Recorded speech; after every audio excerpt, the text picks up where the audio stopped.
So welcome everyone. This is Lincoln Fishman, who is going to be from Sawyer Farm in Massachusetts, who's going to be talking about the topic that you currently see on your screen. So that's going to be exciting. One thing we love for these conversations on climate resilient organic vegetable production with a focus on reducing tillage, we love for these sessions to be discussion based as much as possible. And that is often easier when we can see you. So if you are able and willing to turn on your video feed, we would love to see you. Whether or not you turn on your video feed, do feel free to use the raise hand function, which you'll find at the bottom of your screen under reactions. Or as long as it's okay with Lincoln, which Lincoln will say, no, Claire, that's a super bad idea in 1 minute if he disagrees. You can also take yourself off mute and chime in if we're not noticing your hand raise. Okay, Lincoln's nodding, so Lincoln's going to be okay with being interrupted a little bit. Hey, Tony, thanks for the video feed. Welcome. Nice to see you. And I am going to turn it over to Lincoln now because I am really excited to hear what you have to say. Thanks for being here. Yeah, thank you so much. I got in touch with Claire just because I was doing like online research about growing in clover, and Claire's done very cool work in this area. So we started talking, and then I was invited to do this. Yeah, and thanks to, it always makes me feel good to be in a community of people who care about agriculture. And I know, for myself, life is busy and it can be difficult to do this. And I just appreciate any time I'm around other people where I'm like, we all want to see what comes next in the way we grow things. So the topic here is low-till vegetable production in perennial Dutch white clover. And it's really just as simple as it sounds. You can see little cabbages growing in this picture. And you basically take a solid stand of Dutch white clover, and Dutch white's what you would see in yards or overgrazed pastures or whatever. And it's really not going to get more than like 6 inches small. So it's nice because it's not competitive. So you just mow it, you put your transplants into it, you mow it once or twice more to make sure that your cash crop gets the upper hand. And that's it. That is the whole system. So, I'll get into the nitty gritty, but I was just going to back up for a second and tell you a little bit about the farm and how we wound up with this, because I think usually when I tell other farmers about this, there's a lot of skepticism, just because it seems a little bit too good to be true. And it kind of flies in the face, I think, of what we know, certainly what I learned as a farmer, which is your goal is to reduce competition between the cash crop and whatever else might be there. So I kind of want to walk you through, too, kind of like how we even arrived at this. So we're in, will you please advance the slide, Claire? Thank you. That's my 3-year-old now, Ruthie. And it's a small, we do about 5 acres of vegetables. We're in western Massachusetts, up at about 1,500 feet. So we're like 5B, zone 5B. And we've been there since 2010. The farm is fairly diverse, but at this point, it's really focused on those 5 acres of vegetables. Next slide, please. We grow and sell. My 6-year-old son has just arrived. I'm doing a little presentation, honey. For how long? For like an hour. Are you going to be able to help me at all today? I can help you today, but not for an hour. Yeah. Okay, cool.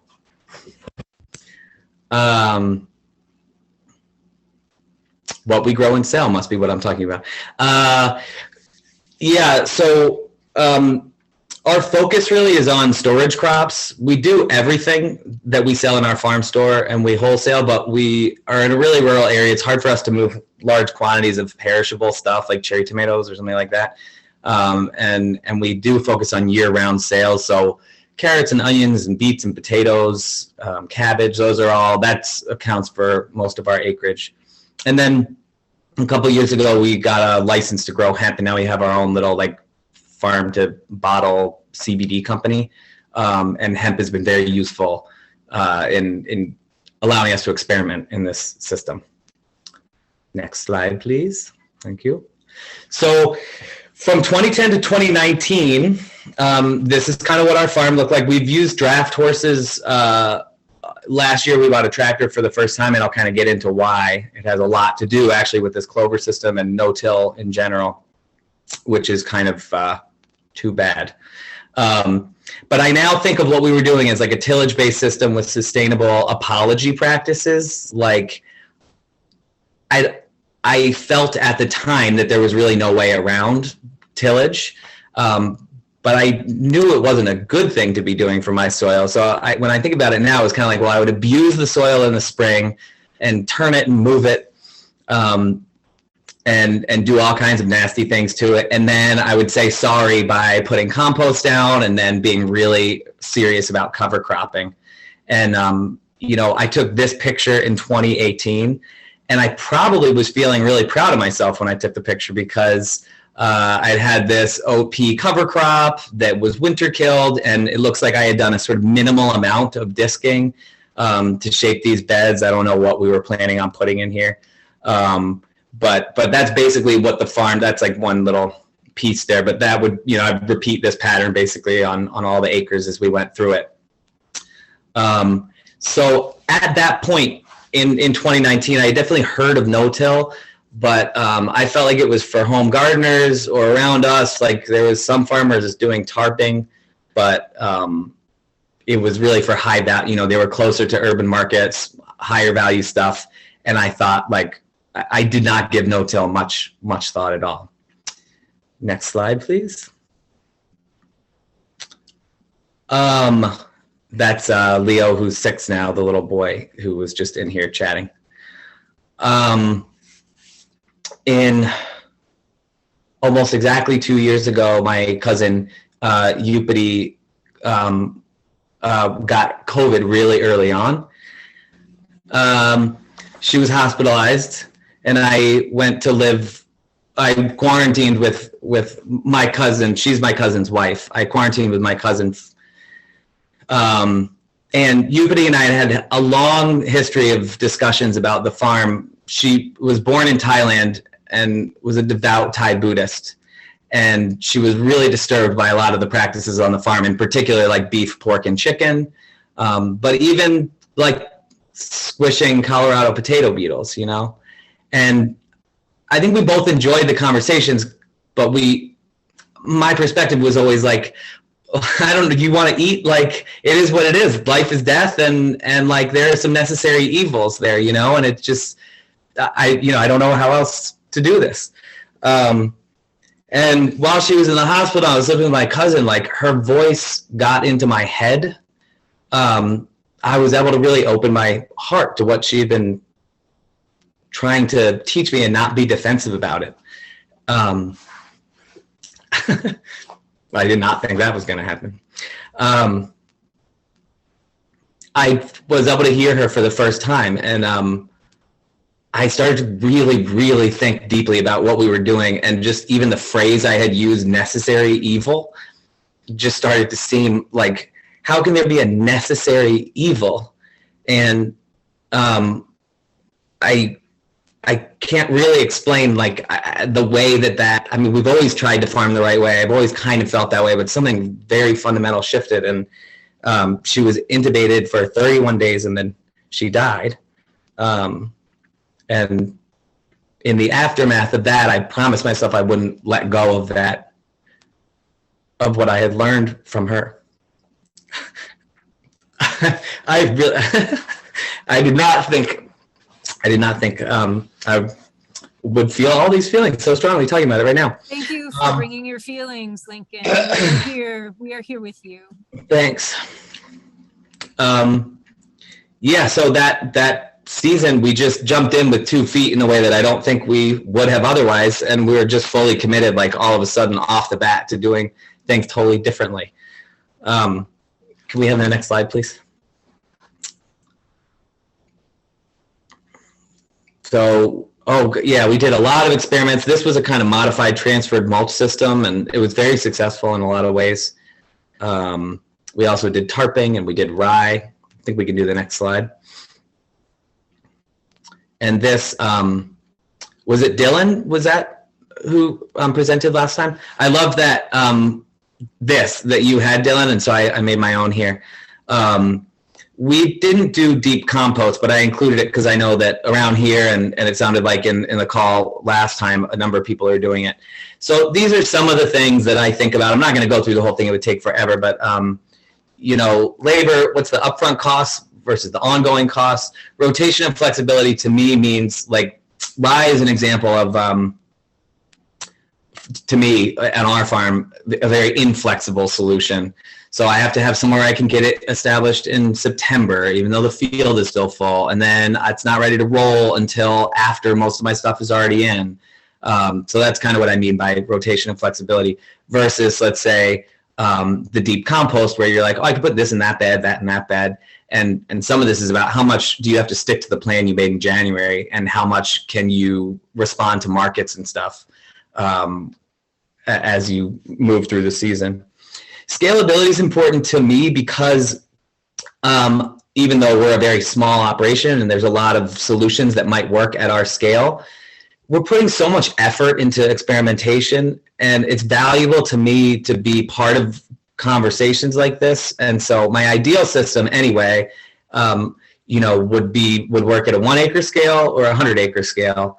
And I just think, you know, we all are using our energy and efforts best when we at least consider scalability, so that there's a wider group of people that our work might be of interest to. And then externalities is a economic term, which is just like, you know, a cost of production that's not actually, that is external to the system. So plastic, you pay for that plastic, but we don't actually pay for the environmental problems associated with producing and disposing of that plastic. So that would be a decent example there, but it could also be the carbon dioxide footprint, for example, of moving 30 yards or 300 yards of compost around for a deep compost system. So that's an example, I think, where rye shines, is a couple bags of rye and you've just cover cropped a bunch of acres, and there's very little carbon footprint there. You know, it's closer to that closed loop that I think we're all kind of aiming for. So as we consider those, the question mark was like, well, what's that ideal system that doesn't exist yet? And it doesn't exist yet, but the labor would be low. It wouldn't cost much to get into. It wouldn't cost much ongoingly. It would be very flexible. It would be high yielding. It would work at different scales, and there would be very few externalities. Next slide, please.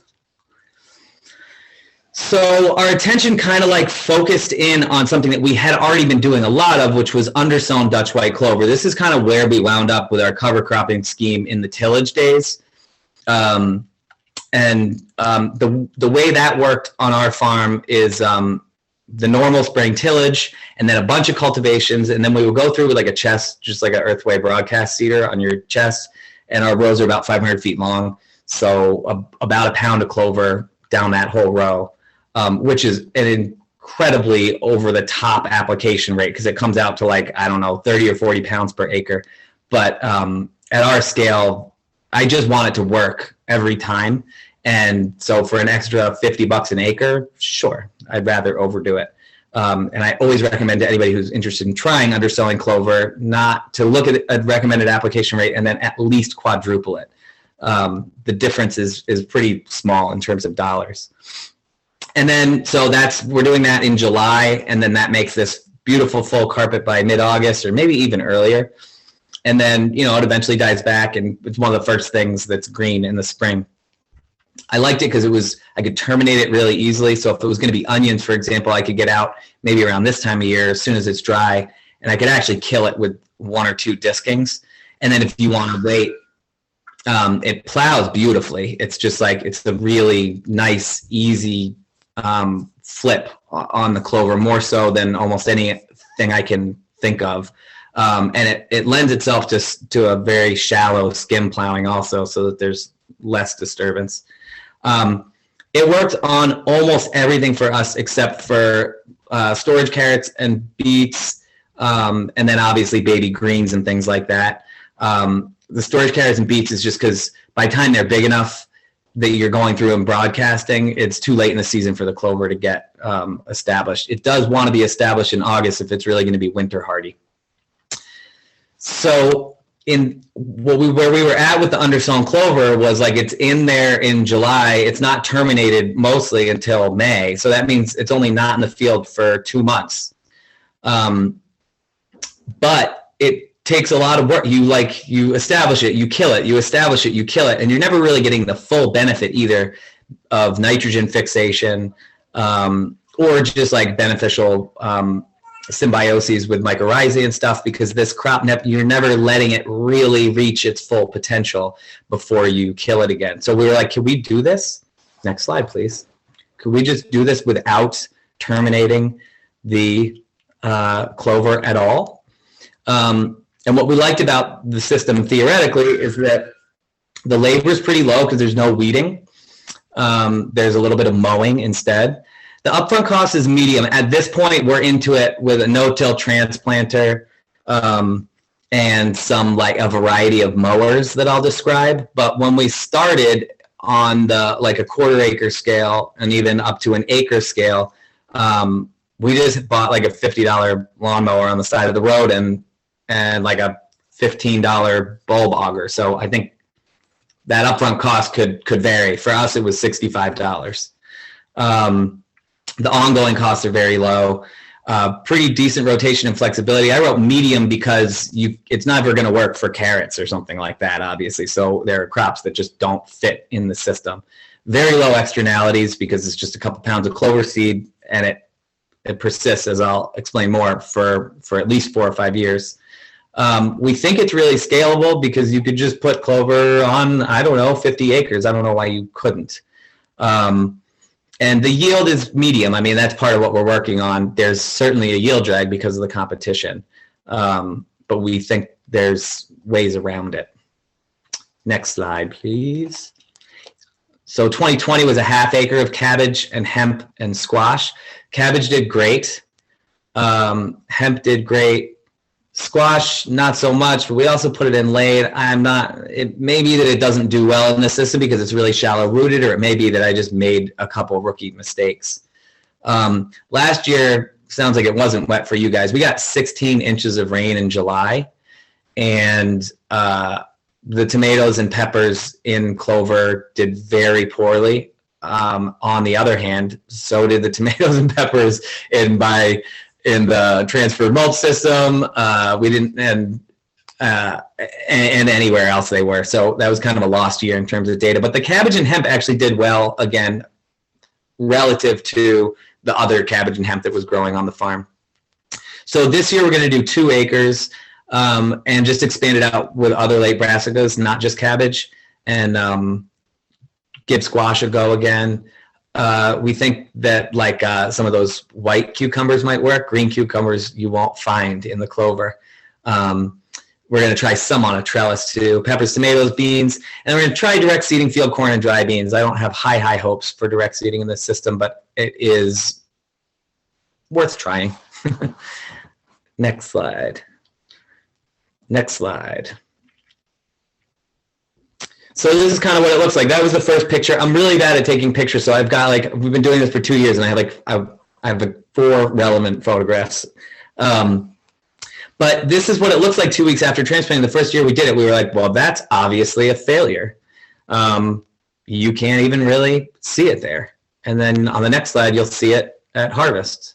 And there it was. It made beautiful, dense heads. The yield was very similar to the bare row next to it. We're not like, I'm not wet, this is just by eye. But they looked great. And you'll see hemp in the next one. This was maybe a month after transplanting. I don't know. You can't even see it. This was a section of clover that's kind of getting invaded now by some perennial grasses and stuff. And we should have mowed at this point, but we didn't. And you can see in the last slide there, in the next slide, that's Ruthie, who is exactly 3 feet tall. So these were like 4 or 5 feet tall. And this was from the really wet year. So they looked the same as the hemp elsewhere, despite pretty poor management. in after establishment. Next one. Okay, Lincoln, I just need to say that though you don't have that many photos, the relevant ones are extremely relevant. That was very impressive. So now I get into the nitty gritty a little bit. So if there's like overview questions, I'm happy to field them now, or I'm happy to keep going.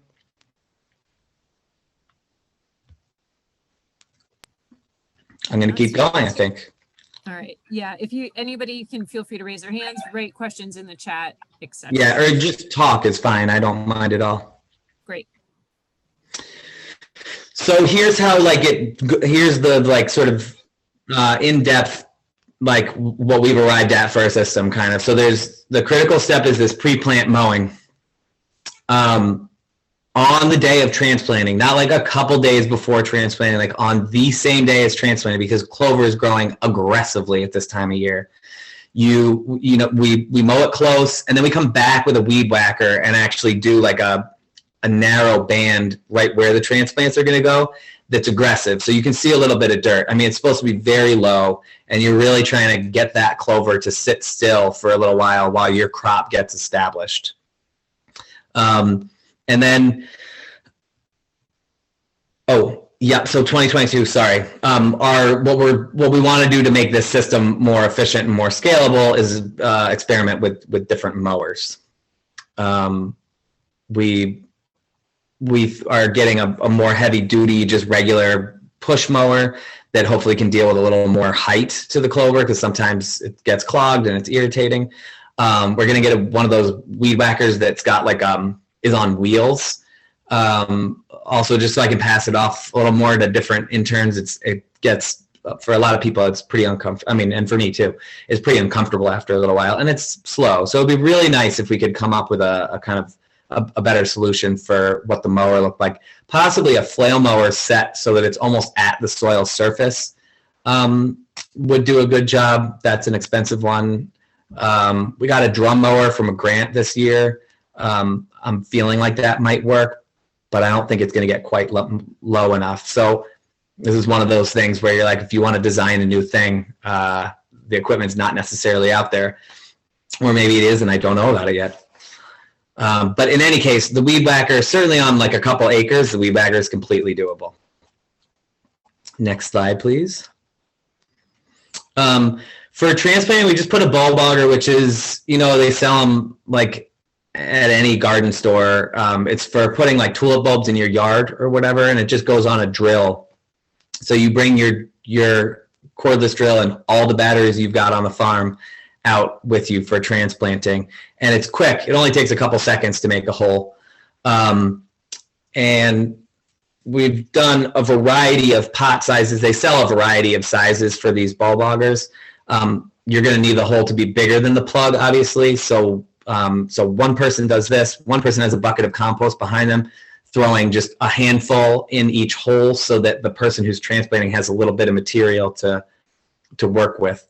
We don't think the nutrient contribution of the compost is significant. I think it could be just soil or anything else. We've had better luck with bigger plugs because of that initial need for your cash crop to beat the clover. So we've gotten pretty big with these 2.5-inch plugs. Part of what we want to experiment is how far down can we get those without a yield drag, because I am aware that for a lot of growers and for us, you start to use a lot more greenhouse space to get these things started. And it's also a little more awkward in the field just to be dealing with that size. So it's not my favorite piece of this so far. And then on the other hand, I think as you'll see based on what comes next, the transplanting is annoying and takes a while and it feels pretty silly, but it is the main thing that you do in this system. It's taking the place of a lot of other labor. So if you can kind of wrap your head around like just that the labor flow is really different in this system than in a tillage-based system. I'm used to being able to transplant a bare row of onions by hand in 45 minutes, thousands and thousands of plants. This is not like that. It is an arduous, or and it's not that it's hard work, it's just you're not used to being like, I'm going to deal with this one transplant for like a few seconds now. And the end of the row starts to look really far away. But you'll see there's not that much happens after this. Next slide, please. Oh yeah, we pull out drip and just hold that in place. Last year we didn't use it, obviously, it was super wet. I have to imagine, that in a dry year, your irrigation may be a critical part of this system, but we haven't really seen that happen yet. Next slide. Yeah, we just have been relying on the Clover for fertilizer. That was all we did in 2020. 2021, we put fish emulsion in like every other drip line, and we didn't see any yield increase based on that. There are some studies on growing clover, on growing field corn in clover with banded herbicide strips, basically, and those studies indicate that in the first year no fertilizer is needed, and in the second year there is a yield response to fertilizer. So part of what will be interesting about seeing how the system evolves is kind of tracking and over in the clover over a number of years. And one way to deal with that would be by adding nutrients. Another way to deal with that, though, is just coming up with a crop rotation that takes advantage of different nitrogen needs of different crops. Like if you're going to do a corn monoculture, obviously it needs to be the same every year. We might be able to come up with something where you have sweet corn year one, and then you're going to put in crops that are progressively use less nitrogen as you move along, or that you use a fallow year to rebuild that nitrogen in place. We got a grant for row mulcher, a Mill Creek row mulcher. We might have been talking about this last time. We were. I feel like guilty that we even got it. It's such an expensive piece of equipment, and I don't know if it's going to work. But the concept is, this unit has an apron that runs at 90 degrees to the box, and it's got a pot filler attachment. It's kind of a funnel attachment that so you'll drive along this row, and in the row next to you, it'll be dropping like a very narrow band of compost, like 6 inches wide. And we're going to see what it looks like to then transplant directly into that. So it would be less compost than we use at the moment than we use per acre on our tillage-based system, because it's really concentrated. But we're hoping it would both add nutrients, but also mostly act as a mulch to suppress the clover, not over the course of the season, but just for that first couple weeks, so your crop gets going well. If in fact the mulch action is more important than the nutrients, then we think we might be able to replace that with wood chips, which, I could get 100 yards of wood chips and do many, many acres with that. Are you concerned about that compost also giving a nutrient boost to the clover over time and having that be counterproductive? I'm mostly concerned about it because I think in this system, you see this in pasture all the time, clover wants to decline when N gets too high. I don't know that clover cares so much about how much N is in the system, because it's going to kind of make what it needs. I haven't had that problem anecdotally in areas that have more or less compost. I haven't noticed a huge difference in the clover, and to the extent that we do, the crop also gets that benefit.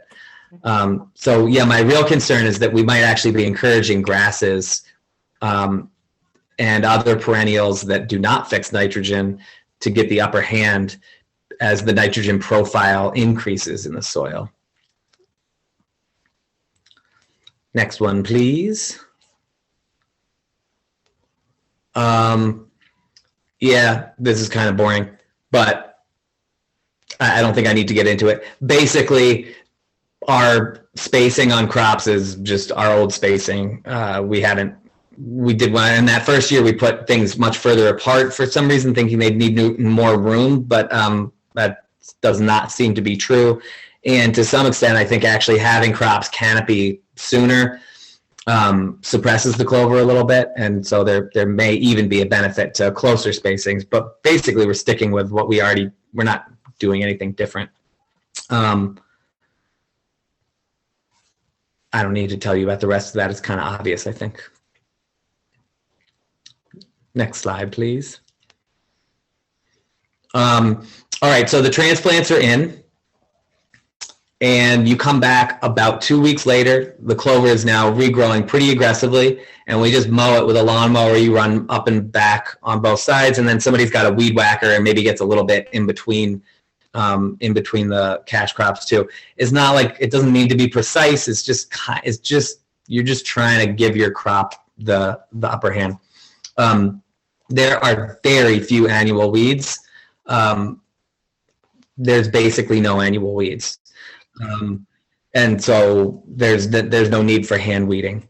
The mowing itself, if you do have an annual weed, is going to mean that basically can't regrow, because the clover is going to canopy over it way faster than it can stick up above the clover canopy again. And then, yeah, we've been mowing once or twice a couple sections that are getting kind of infested with perennial grasses. We might have mowed 3 times.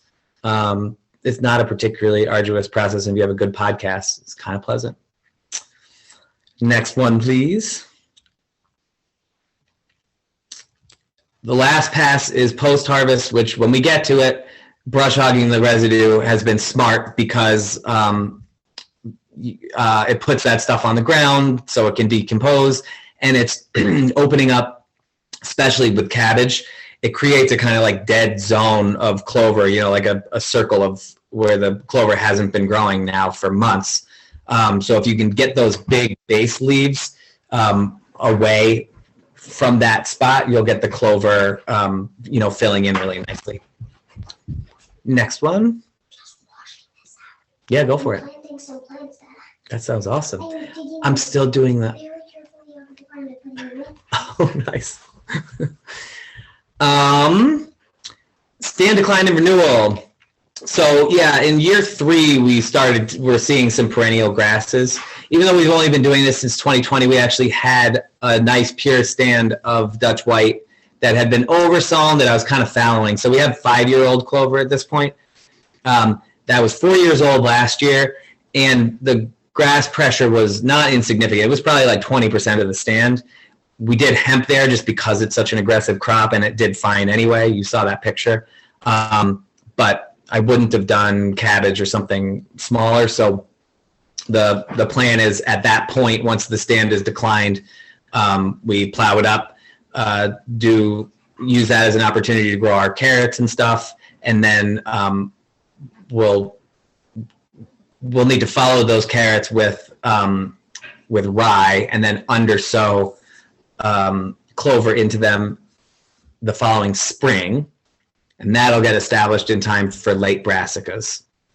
So I think on the next slide, yeah, that leads us to our sort of theoretical rotation at this point. There's years 1 through 4, you've got your cash crops in clover. Year 5, you have a lot of options. You could let it rest to get some nitrogen in the system. You could integrate animals at that point. You could hay it. It doesn't make a lot of hay, but it makes super high quality hay, the clover, or plow it down and do this seeding that I was talking about, so that in year 6 you're back into clover. Next slide. So, I mean, yeah, what we like about it is mostly, I just feel like it's got the potential to be a no-till system that is way more no-till than a lot of the things we call no-till, just because you're only needing to get in there once every 5 or 6 years, depending on how you want to run the rotation. Next one, please. Oh, I think I'm done. You guys get the point. You know what the benefits are. I've talked about it. I'd love to open this up and get like questions. I don't want to, there's no point. And if we want to go back to some, I do have slides on specific equipment stuff and whatever, but I think maybe we'll have some discussion, and then we could open this back up if I feel like, oh, I want to show you a picture of this or that thing.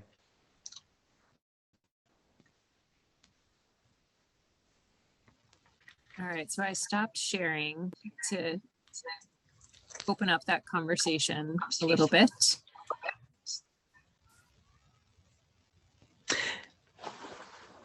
And I'll say just one. Oh, sorry. Yeah, just one last thing is this is new. It's not like I'm actually saying like anybody should go throw in 10 acres of this next year because it works so great. I think, we're still experimenting with what crops work, what sizes work. There's a lot that's unknown about it. And I'm really interested if anybody wants to try this at all. I'd love to have like an in-depth conversation about how people might be able to, do their own trials. And so, yeah, if that's of interest to anybody, please let me know. I just started the screen share again because Ruth asked to see the rotation slide. So that's why, that's why that happened. Tenzin? Yeah, I was curious. Thought I saw early on you said that you are using a no-till transplanter. Is that new into the system, or just some crops you're using the bulb auger and some crops you're using the transplanter?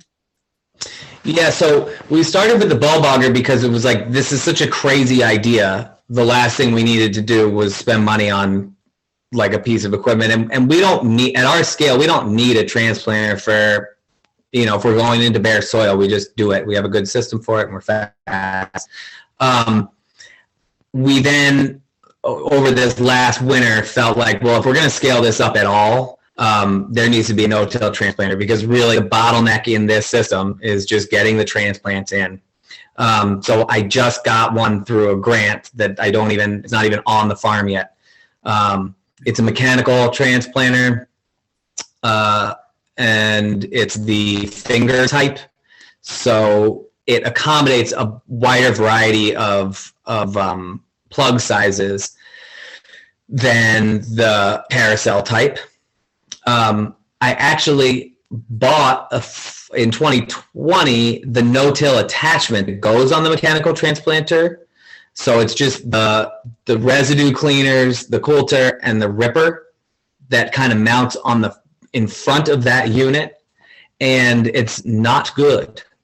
All the pieces are way too tight together, and so I was using it in rye at that time. It was guaranteed to plug every 10 feet. And then in clover, it just like the row cleaners were just tearing stuff up. It's got this big bubble wave on the coulter that's like throwing chunks of sod around. And then the ripper tooth is like way too wide, so it's making a furrow practically. So I like really nerded out on no-till transplanters this winter. Talked to a lot of people. One of the best conversations I had was with somebody at RJ Transplanter in Ontario, and he said no-till transplanters are basically designed for conventional tobacco growers in hilly parts of the States, because USDA came in and said, like, mountains are washing away. You can't do this anymore. But they're doing it with herbicide. So like they don't care. They just needed to get into like relatively hard ground compared to other transplanters. But that really shifted the way I was thinking about what's out there in the market for no-till transplanters, because everybody struggles with them as far as I can tell. And it makes sense because they're not being designed for us. They're being designed for a really different market. And so I managed to talk to a couple people, and one person at University of Georgia who fabricated, and Ken Lang at Orchard Hill Farm. That sounds weird to me now. Ken Lang, also in Ontario. Both of them were like, I had to fabricate my own thing. Just fabricate your own thing. It's not complicated. Going into rye is always going to be difficult, but for this particular application, a nice sharp coulter that is either a straight coulter or, just the small ridges followed by a narrow ripper tooth is like, it's not a mystery. It's just going to be, not great and good enough. So that's my plan. Is I got the mechanical transplanter that has the kind of, it's called the subframe that sits between the 3-point hitch and the transplanter itself. So I have a toolbar there now to mount stuff before the transplanter, but I didn't get I'm going to attach my own stuff to it. I'll just weld it whatever size, whatever, and do something. I'll let you guys know how it works. I mean, the key there is whether the Clover sod really closes back up after. I think closing that furrow is going to be a major, challenge in getting this to work. The thing I saw that I like the most is a mechanical bulb planter that's produced in Holland for tulips. It plants 5,000 bulbs. I mean, it's insane. Cornell owns one, and that has what looks like a kind of middle buster on it, so that instead of the transplanting shoe being shaped like this, so that it's really plowing through the soil, it's got this very gentle shape that lifts the sod and allows it to flow back down.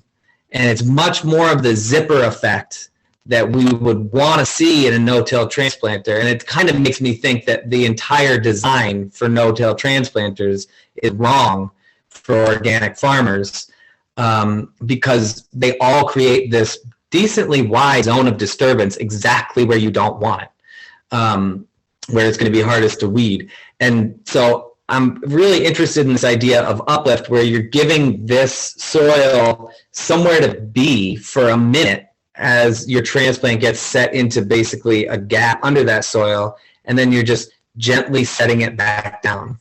So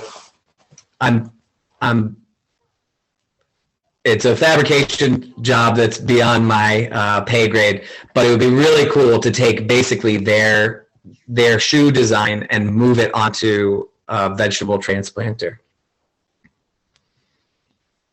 That was a long answer, sorry. That was great. I enjoyed every second of it. Thank you. Cool. And Rufus? Hey, Lincoln, can you tell me a little bit about your side dresser that you were talking about that you're going to be using this year to transplant into? Yeah, so you can look up Mill Creek row mulchers. I'm going to tell you right off the bat, the thing I'm getting is $35,000. So I don't recommend it unless you get the grant I got. And they do have smaller scale ones. They were designed for orchards. And the idea is you've got a row of apple trees on both sides. You're driving down here with your tractor and this box. It's just a regular kind of V-shaped box. It's got an apron, so it's a lot like a manure spreader. But where the material comes out, there's an apron that runs at a 90-degree angle to that. And it blasts it out the side with like some force. If you watch the video, it's kind of shocking. Like the wood chips can travel like 30 feet or something. And it's got a gate, so you can kind of control. There's a lot of controls on it, so you can basically dial in how much material and how far it's being spread to the side. And so, it was designed for putting wood chip mulch down on trees or blueberries or whatever. But it also works for compost, for any lightish, loose material. It doesn't work for lime, for example. They sell an attachment that's called a pot filler attachment, and there's another funnel attachment. This would be for a nursery who's selling trees in those big bags, like 50 or 100 gallon even sacks, that the tree is in. And so you drive the tractor forward, you turn it on, it comes out that apron on the side, and then it goes down funnel directly into that bag. So it's spreading in a very narrow, you could put your hands around the flow almost like that. So the plan is you turn that on, you're getting this very narrow band, and now you're driving down the row as that's being spread, in this narrow band that's like decently deep. And as long as it's wide enough that you can aim the transplanter at it later, the goal is the transplant gets set into that narrow strip of compost or wood chips. Did that answer your question? Yeah, I've been, kind of contemplating the same type of machinery, and it sounds like, well, like around us, I think what would be probably more common would be something that large dairies use as like sand distribution in Mm. loafing barns, Mm-hmm. kind of something similar to that.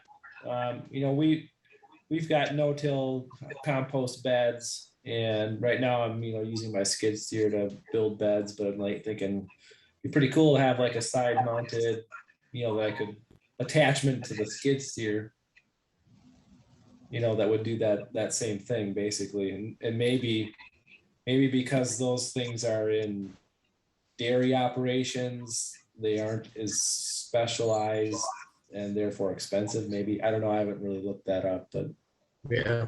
Yeah. The problem with this thing for that application, I think it would be difficult to really just specifically cover a bed top, because at that point you got the pot filler attachment would be off, because you don't want to just put a lump in the middle of the bed. You want to kind of fill that bed out. So now you've taken that off and you're more into the thing it was designed for, which is like applying to the side in a general way.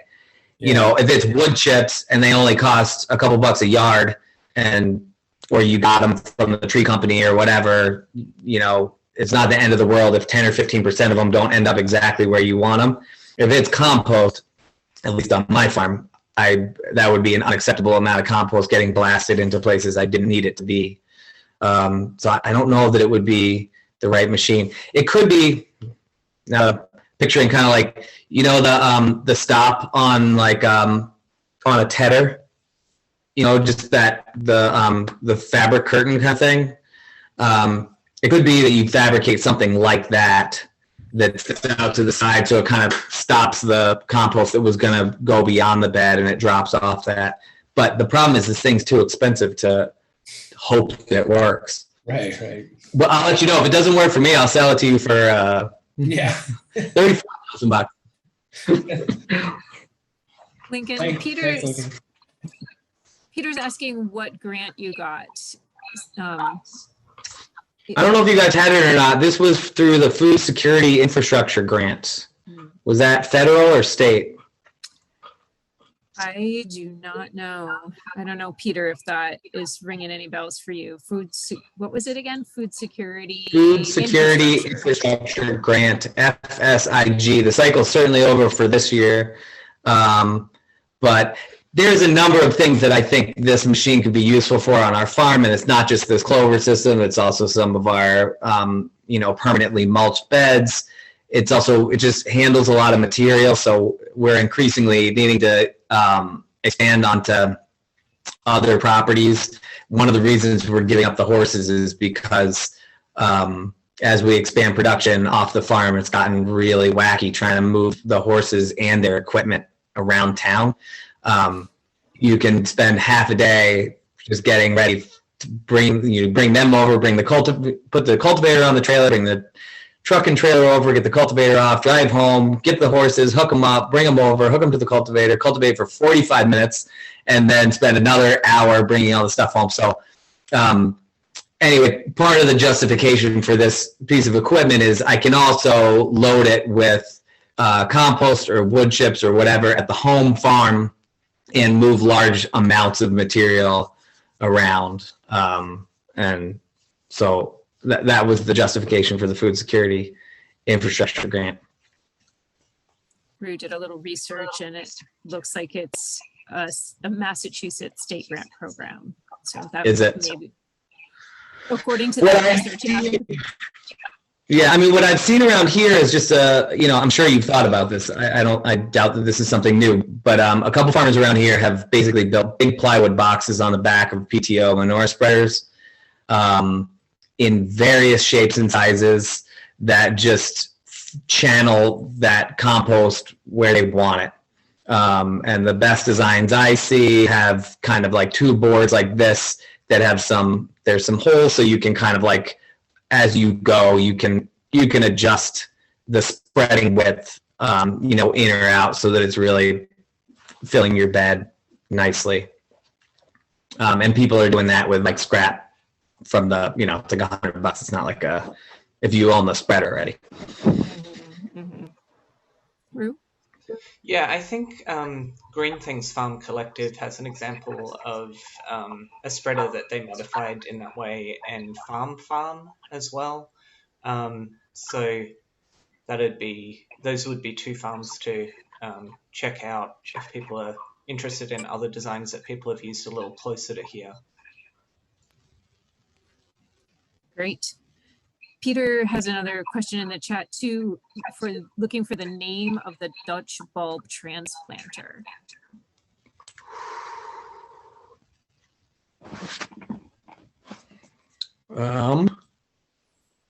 I'll tell you in a minute.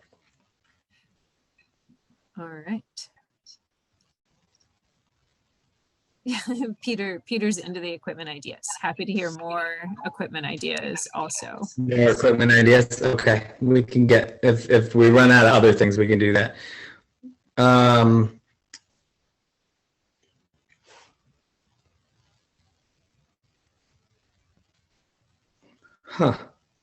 Well, I'm going to suggest a Dutch company. They only sell in Holland. I know I emailed them. I do not see it in my phone, though. I can send that to you, Claire, if I can find it. Otherwise, William Miller is a Cornell professor. And if you look up, like, William Miller Cornell bulb transplanter, there's a YouTube video that will make you very excited. It's real cool. Say that name again, William Miller. William Miller. And he's at Cornell. He's in horticulture. It's so simple. I mean, what they're trying to do is not nearly as difficult as what a no-till transplant is trying to do. But it's appealing because it's such a just basic, simple design. It looks, you know, heavy built, and anyway, and they're only 10 grand. If you want to plant a bazillion bulbs for some reason. Or pay $10,000 to steal a shoe and put it on another piece of equipment that's also $10,000. There it is. I'll pop that link to that video in the chat.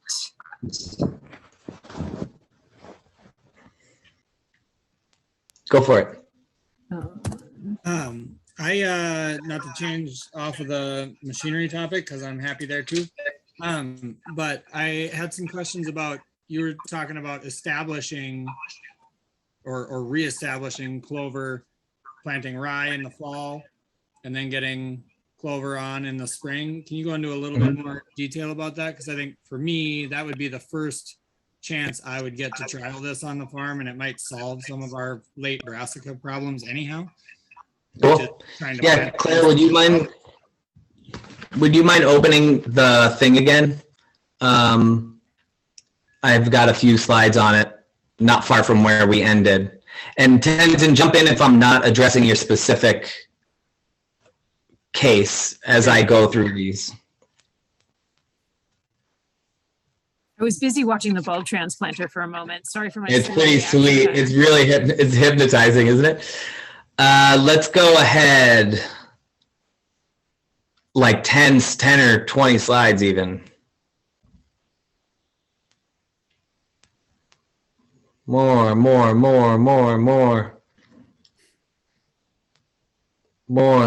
Here we go. Thanks. Well, back one. Thank you. Great.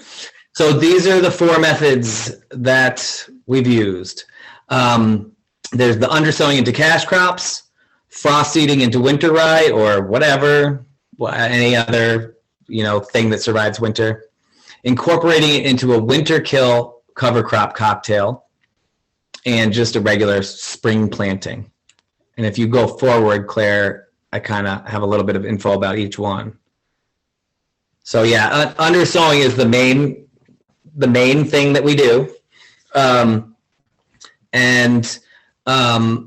You want to cultivate, and then you want to see that your weed pressure is down. It doesn't need to be 0, but it wants to be low, because what's really annoying, and I've had it happen before, is, you know, that the clover comes up and it's about 50% of what's there. So I feel like it's better to delay the seeding of the clover into late July, even if that's how long it takes before you stop seeing these bursts of weeds germinating. The crop itself, you know, wants to be beyond that stage. Like, I don't know how to describe it, but like, you know that it's going. You just know that it's working, that you're going to get a crop out of it. Like, obviously hail and blah, blah, blah, and all these other things. But like, when you look at that crop, you feel like it's ready to just be doubling and doubling and doubling in size. It doesn't need to be near maturity. It just needs to be like very well established and vigorous. So I would say those are your two kind of factors you're looking at, is like, what's my weed pressure and is my crop like really moving? And at that point, you know, I'm talking about that like $20, $30 Earthway chest seeder thing. You want to mix a pound. Well, so this is my application is a pound per 500-foot bed. So you got to do a little bit of math, but you want to mix that clover in with something else that you can see. Like we have like a kind of coarse ground chicken feed that we get from a farmer. And that's got enough light colored material in it that you can see what your spread pattern is as you're walking down the bed. And it also it's difficult to spread. A pound of clover is not a lot to work with over 500 feet. So I'll often do like, I can't remember off the top of my head what a pound is in volume. So I start by weighing that, and then I've got that in a ball jar or whatever, and I mix that. And then I do 3 or 4 or 5 times as much chicken feed or anything. It could be, lime is annoying because it's kind of heavy and it doesn't come out great. Cracked corn would work, whatever's cheap that you have around. The more of it you mix in, the better, though, because you can just start putting it down at a heavier rate. You can really see where it is. You can make sure you're covering the full bed. And when I'm starting out, I usually just don't put any clover in there. I just put the chicken feed on the very first pass so that I can set the aperture at the right spot, and you haven't like wasted clover. And then for that first walk back and forth, I often will do half that. So I'm spreading half of it, and then I'm coming back, and I'm, feeling pretty confident that I've covered the whole bed. But once it's dialed in, it's good enough. And then the rest of it's pretty quick and pleasant. So yeah, I think I said in here, it's an excessive seeding rate, but when in doubt, more is great. Like 1.5 pounds, 2 pounds, like, when in doubt, more. White clover seed is hard to find this year because people went crazy on their lawns in the pandemic. And so this is the first year that I kind of had to make a couple calls. I found it, but it's worth keeping in mind if anybody wants to get white clover, Dutch white, that you start to get that, you make that phone call well before you actually want it. The other thing is, not everybody at the feed store knows what Dutch white is versus what there are white clovers that are taller and more vigorous. This is the most common one, but I have I've had to return one once, and so it really wants to be Dutch white clover. I also think other mini clovers would work really well. I just haven't found them sold for a price where I can afford to put them down on acreages, but it's possible that a lot of the problems we have with competitiveness in this system would be eliminated or significantly reduced. And they are being developed for turf, for like natural golf courses and stuff. So I think it's likely that in the next 5 years, there will be some mini clover varieties that are being, like harvested and sold at some kind of reasonable volume and price. So that is the undersowing method. That's the one that we pretty much use on everything. It works in definitely any late brassica is really easy to make it work with. The one where we struggle a little more is like squash, because it can be really difficult to weed effectively under the squash. If you're willing to close your eyes and accept some weeds during the season, you have to believe that they will not be back the next year because they will not break through that clover mat. And so I used to be more conservative about making sure that I had a weed-free bed. And at this point, if I know that it's going to go into a semi-permanent clover that's going to persist for a few years there, I don't really care that much about how many weeds there are, as long as I don't think they're going to compete with the crop. But it's okay if they set seed. It just doesn't matter at that point. So I think having a relationship with weeds that if you can handle them in that year, it's a little bit of a shift in mindset because you're not thinking about the weed seed bank for the following year because it just won't matter. Should we do the next one? Yeah, so when it comes to and so I should have said about undersowing, you can push it into early August, but I don't even like to push it into late August because it may not survive the winter. It just depends how quickly it germinates. If it ends up being dry and whatever, it's easy for it to not make it through the winter. So I really aim for July. And I basically don't undersow any Dutch white clover in August. I haven't had the opportunity to do it for whatever reason. I consider it just too late anyway. And so at that point, I'm really looking at if it's early August, it may happen that I can get it into, I'll get to that one next. Anyway, if it's a situation where you need to get the rye, where rye is the right cover crop, you can get your rye going and then come back very early the next season and frost seed it in there. The concept on frost seeding is as the ground freezes and thaws during that time of year, which is like sugaring season here, little cracks form at the surface and the seed is sort of naturally brought into the soil where it can germinate. And we've had really good luck with frost seeding clover. And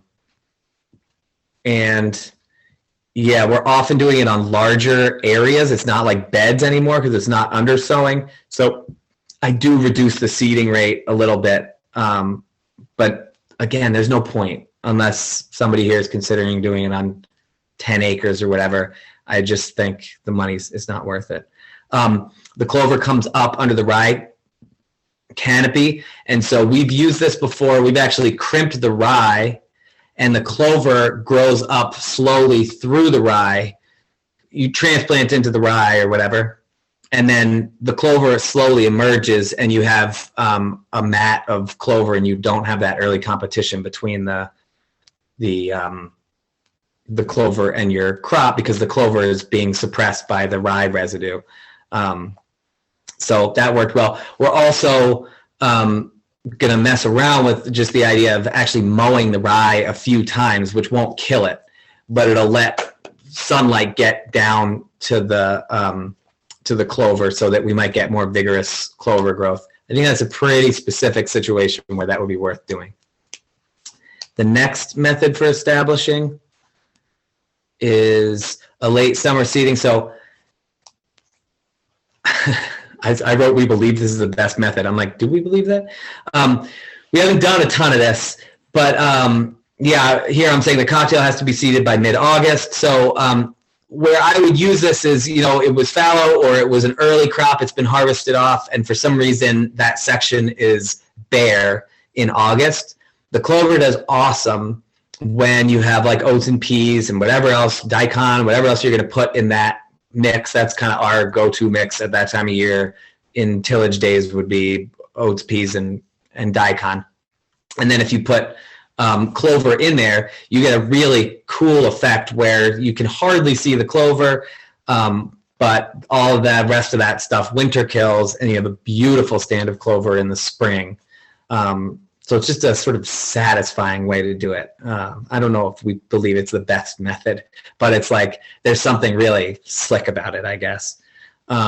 And then again, I think in that system, because you've got a lot of other cover crops kind of on the ground, suppressing weeds, covering the soil, you can kind of dial back your clover. And those crops might be competitive with the clover in August and September, but then the clover is going to obviously dominate because it's the only perennial in that mix. We had thought about top mowing. Yeah, it doesn't matter. Early spring seeding. This is at some point it's kind of like frost seeding. I could go out now and undersow clover into rye, and I'm sure it would be fine, even though we're kind of beyond. We're getting frost still, but they're not really freezing the soil much. So I haven't messed around with it much, but I did talk to Jonathan Alexander, who's doing some of this research into these herbicide bans with field corn and clover.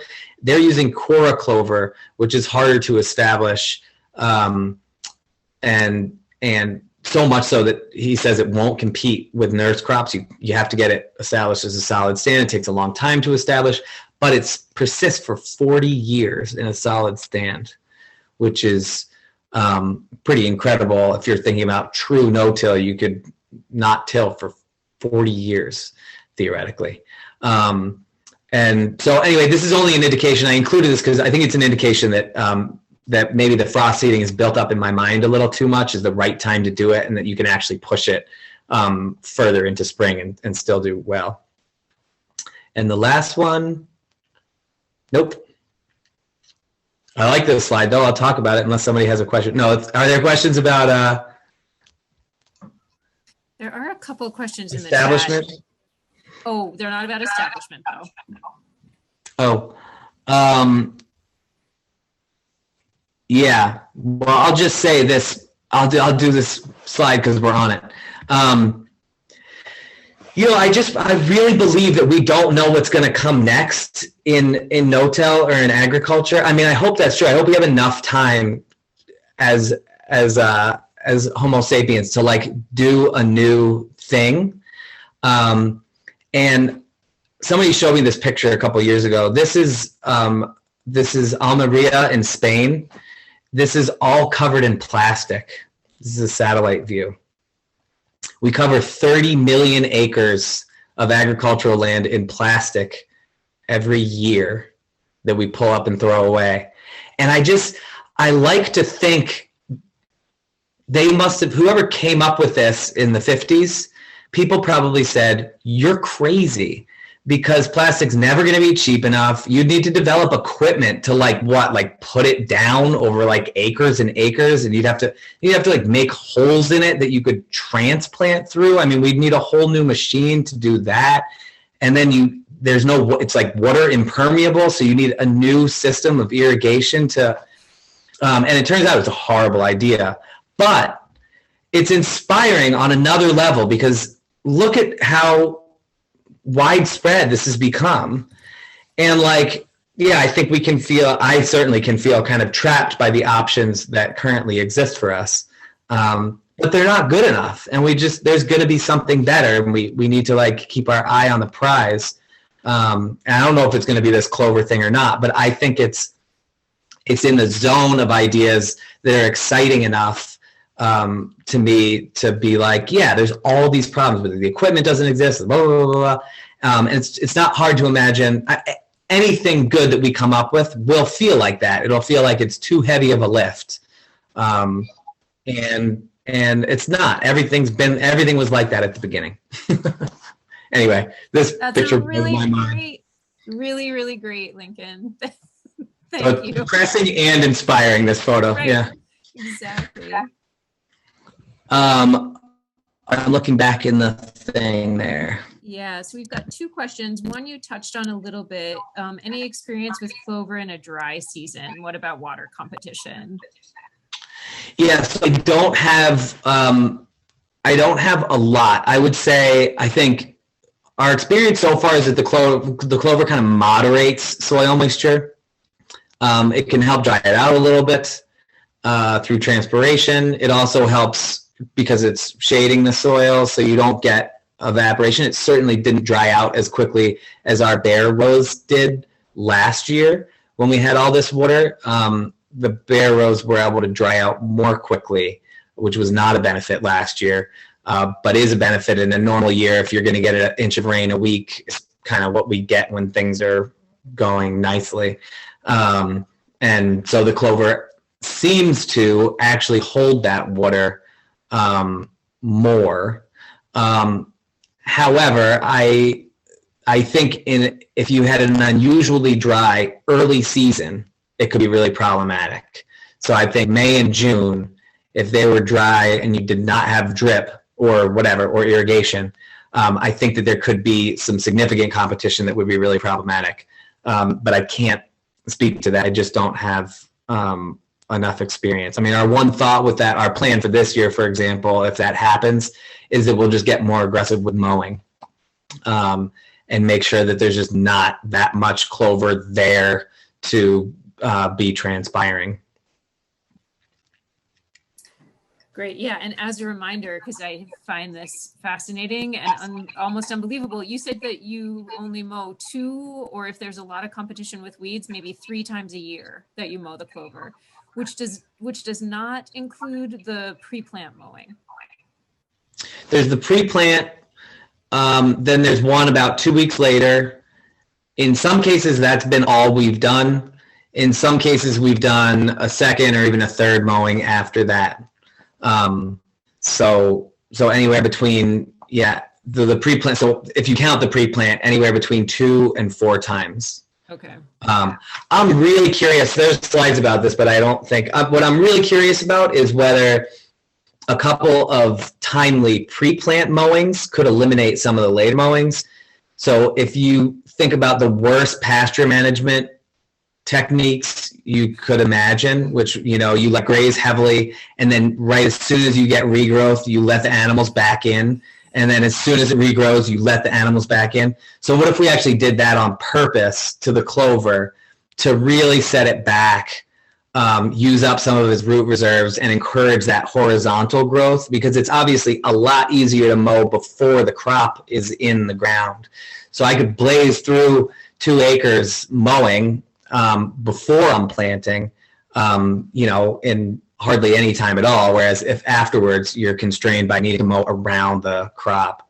So, all this would be like just so interesting to dig into the details there. Yeah, Rue and I are taking mental notes for sure for future projects. There's Rue smiling. Yeah, we'll bring you in. And then the other really important thing to say is, like, so far it's hemp, cabbage, and squash is like the only thing I really know about. And so on the one hand, to me that feels like enough that I feel confident in continuing to pursue this system. But it won't be shocking if it turns out that it's really only valuable for a handful of crops. I feel like tomatoes will do well. The fact that they did anything at all last year in that wet year makes me feel like that's a good bet. But peppers are a good example of, like, they might just not be vigorous enough to hold up in this system. And so the question is, what are the things that we haven't thought of yet that would act to set that clover back? Mm-hmm. And so the ripper tooth, for example, on the transplanter is actually going to have a sweep underneath it, like you see on ripper teeth sometimes, just for that additional soil fracture underneath. And the idea there is that I'm going to basically be undercutting the clover sod in about a 12-inch wide band right near where the transplants are going. And so that might help, for example, just hurt the clover before it goes in. And so the more we can come up with in terms of, like, helping to set that clover back, or this mowing pattern I was talking about, the pre-plant mowing, the more it should open up the possibilities for a variety of crops to thrive in this system. And then the other thing is just an awesome tractor-mounted mower that, and they do have these row mowers, probably out by you guys. We don't have a single one of them in Massachusetts, for herbicide-resistant weeds in soy. And it's basically like a hooded, rotary mower that runs between the rows, and they sell them in like 20 row units. So if we could develop something like that, it would have to be slightly more flexible, and then some of this competition thing could be addressed in that way, and you would basically replace any kind of weed cultivation event, you would just replace with a mowing event. Mm-hmm. And it would happen at the same speed, basically. Mm-hmm. Nice. Yeah. And then our last question in the chat, because we're over time already, it's about the crimper. You mentioned crimping rye, and somebody's got a question about how you're doing that. Yeah. I say crimp because that's like the word that's in my head. We don't actually crimp. We have with the horses, and this is another reason that we switched to the tractors. The only way you can mow anything with a horse is with a sickle bar mower, and so that's what we've always used in the rye. And as long as you make sure it doesn't gum up on there, so you're not carrying a pile of it, it does a great job. But again, with the rye, we've always had good luck because we use crazy seeding rates. It's always been an experimental basis where I really do get it established in a timely manner. And so, yeah, the sickle bar has worked well for us, but I don't think any type of rotary type. I can't imagine that it would leave those stems at full length and laid out nicely, because the way it falls back off the sickle bar is pretty perfect, and so it's fairly close to what a crimper would be doing. Mm-hmm. All right, great. Thank you for that detail. And Rue and I made a commitment, which we have now violated, that we were going to stop after 1 hour every time. So I'm going to, that was extremely useful. And thank you so much, Lincoln. That was a wealth of information. Thank you guys. I really appreciate, it's just great. And I do hope anybody reaches out to me specifically if they want to get Clover established, or if they want to help kind of thinking through if this is makes any sense for them at all. But I am really hoping that there's a network of a few of us playing with this in the next couple of years. So Peter's asking about contact information. So I just put up your slide with your contact information on it there, Lincoln. And while we're still here, Rue, can I turn it over to you to do a brief plug for next week? We're having one more meeting next week, and then we'll be done for the summer. So can you do a brief intro on that? Because we'd love to see you all back. Yes, I certainly can. You've put me very slightly on the spot. On the spot. Yes, I apologize for that. I was contacted about a month ago by Gilad Busi, who is a farmer who's originally from the US, who is... I have terrible feedback, by the way. I don't know if anyone else... All right. It seems to have gone. So Gilad farms in Spain, and he has a medium-sized farm. I think he has about 10 acres in vegetables, called Aurora del Camp Farm. And his system includes ramiel wood chips and compost, and he has a fairly high degree of mechanization. And as I was sort of learning a little bit more about his operation, I saw that he's done a number of demonstration videos partnering with BCS.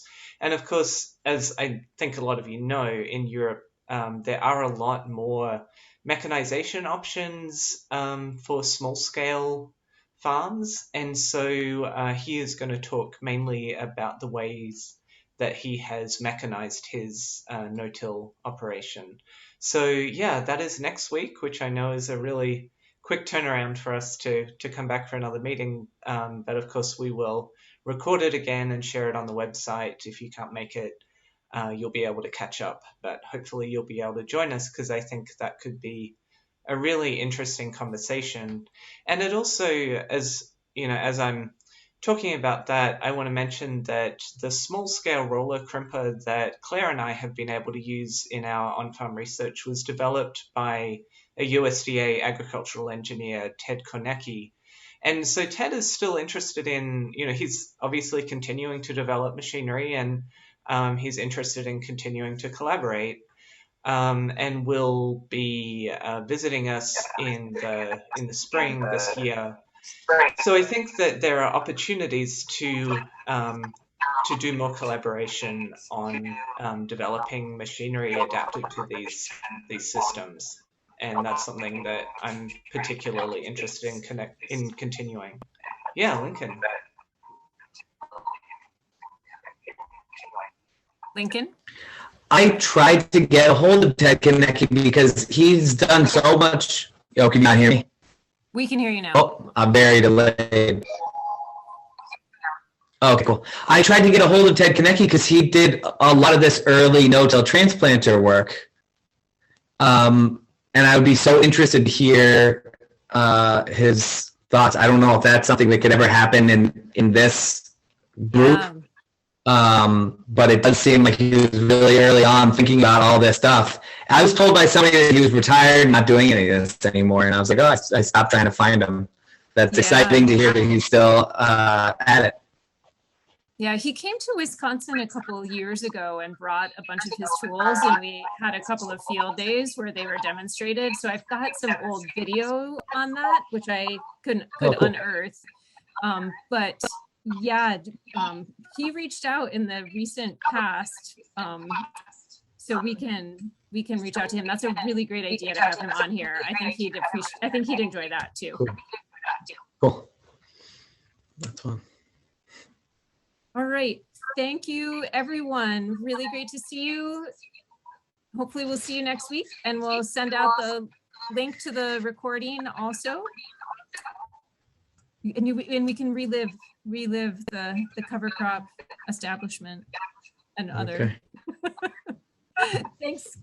Thanks so much, Lincoln. Thanks, everyone. Thank you.